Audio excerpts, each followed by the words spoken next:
इन्नस्सलाता तन्हा अनिल फहशाए वल मुनकर, बेशक नमाज इंसान को बेहयाई और बुरी बातों से बचाती है। लेकिन हजरात, हमने देखा यह है कि लोग नमाज पढ़ते हैं फिर भी बुराइयों से, गुनाहों से नहीं रुक पाते। अल्लाह का कुरान ये कहता है कि नमाज इंसान को बेहयाई और बुराइयों से बचाती है। नमाज इंसान को तमाम खुरापातों से बचाती है। नमाज अल्लाह की ये ऐसी एक बेहतरीन इबादत है कि इंसान खुलूस के साथ नमाज पढ़े। नमाज इंसान को जुल्म से बचाती है, झूठ से बचाती है, दगा से बचाती है, हसद से बचाती है, लालच से बचाती है, बेहयाई से बचाती है। नमाज अल्लाह की ऐसी इबादत है, अगर दिल की गहराइयों के साथ नमाज अदा करे तो नमाज सारे पर्दों को हटा देती है, बंदे को मौला से मिला देती है। लेकिन हमने देखा है नमाज पढ़ रहे हैं चोरी कर रहे हैं, नमाज पढ़ रहे हैं चुगली कर रहे हैं, नमाज पढ़ रहे हैं गीबत कर रहे हैं, नमाज पढ़ रहे हैं और लालच करते हैं, नमाज पढ़ते हैं बहुत से नमाजी जुल्म करते हैं, नमाज पढ़ते हैं बहुत से लोग खुरापाते करते हैं इमाम के पीछे, इमाम पे जुल्म कर, इमामों के पीछे पड़े हुए। अल्लाह का कुरान कहता है नमाज इंसान को बेहयाई और बुरी बातों से बचाती है। लेकिन ये लोग नमाज पढ़ के आखिर बुराइयों से क्यों नहीं रुक पा रहे, क्यों खुरापातों से नहीं रुक पा रहे, क्यों ये जुल्म से दूर नहीं हो पा रहे, क्यों ये अच्छा नहीं बन पा रहा? तो उसका अंदाजा लगाया है, उसकी एक वजह तो है कि इंसान सही से वुजू और गुस्ल नहीं करता, जिसका जिक्र जो है वह हमने अपनी पिछली वीडियो में किया था। एक वजह तो यह है कि इंसान ठीक तरीके से गुस्ल नहीं करता है, वुजू नहीं करता है, उसे गुस्ल के बारे में जानकारी नहीं है, जिसकी वजह से वो पाक नहीं हो पाता है, उसकी नमाज अल्लाह की बारगाह में कबूल नहीं होती। और उसकी एक दूसरी वजह यह है कि इंसान को नमाज पढ़ना आती ही नहीं है। हमारे कौम के अंदर बहुत से नौजवान, बहुत से बुजुर्ग लोग ऐसे मिलेंगे जिन्हें नमाज याद ही नहीं। नमाज में क्या पढ़ा जाता है, कौन कौन सी सूरतें पढ़ी जाती हैं, रुकू में क्या पढ़ा जाता है, सजदे में क्या पढ़ा जाता है, बैठकर अत्तहियात कैसे पढ़ी जाती है, ये तो बहुत दूर की बात है। आप जानते हो बहुत सारे लोग ऐसे हैं जिन्हें नमाज की रकतों के बारे में पता नहीं है, नमाज की रकतों के बारे में पता नहीं है।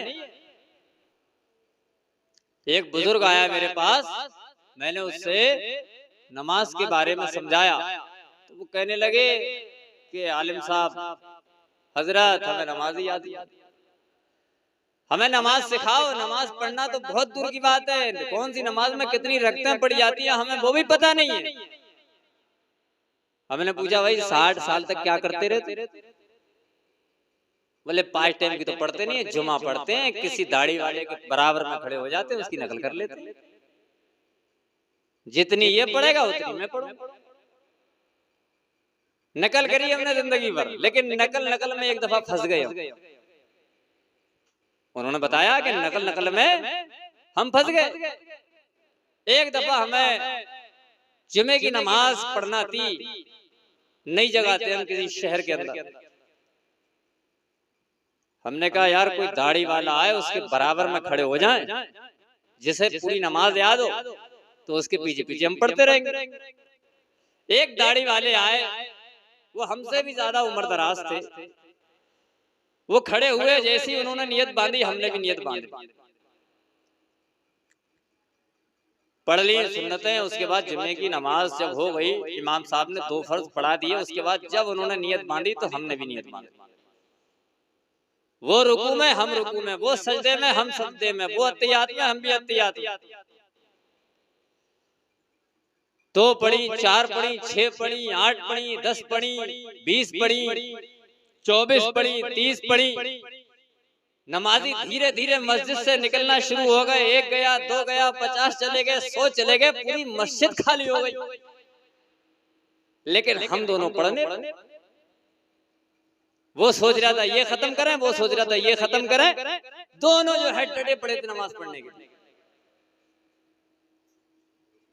बाद में मैंने सलाम करके उससे पूछा, भाई साहब कितनी रखते पढ़ना है, पढ़े ही जा रहे हो, पूरा शहर चला गया मस्जिद में से।